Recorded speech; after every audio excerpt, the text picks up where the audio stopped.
The branches have created a little habitat here for birds.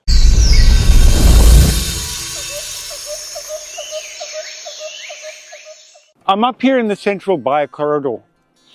Now, because of the season, we're getting strong winds, and the other day, of course, we had that gale come through and it knocked over a few pines.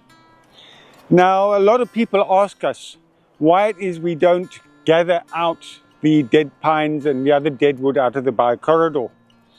And the answer is very simple. If you take the biocorridor as an ecosystem, as soon as you remove something from it, you're removing energy. And of course, the natural world revolves around energy. The energy these pine trees have stored up comes from the soil here and from the sun. So by removing energy, you're weakening the system. So we just leave them alone. The other thing is, if I had to bring in chainsaws and a gang of people and tractors or trucks, I would do an immense amount of damage. So rather just leave them. Now what will happen is over the next year, they'll lose their needles and they'll start decomposing. And that becomes another ecosystem. So you're increasing your biodiversity.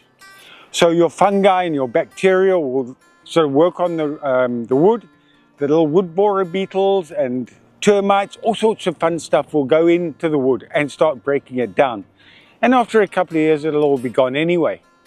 So instead of causing an immense amount of damage or removing energy, we let nature take its course. Now there's a tree over here, I'm just going to move over to, that came down last year. And you'll see that process is already starting.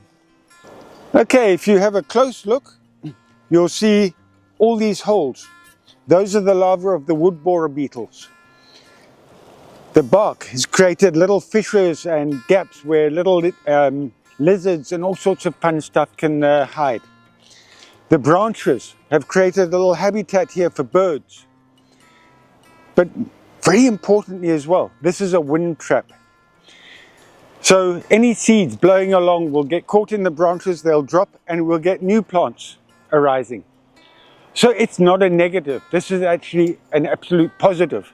Now humans, being humans, they like things looking tidy, but nature's not tidy. Look at the tops of the mountains, there's no straight lines there.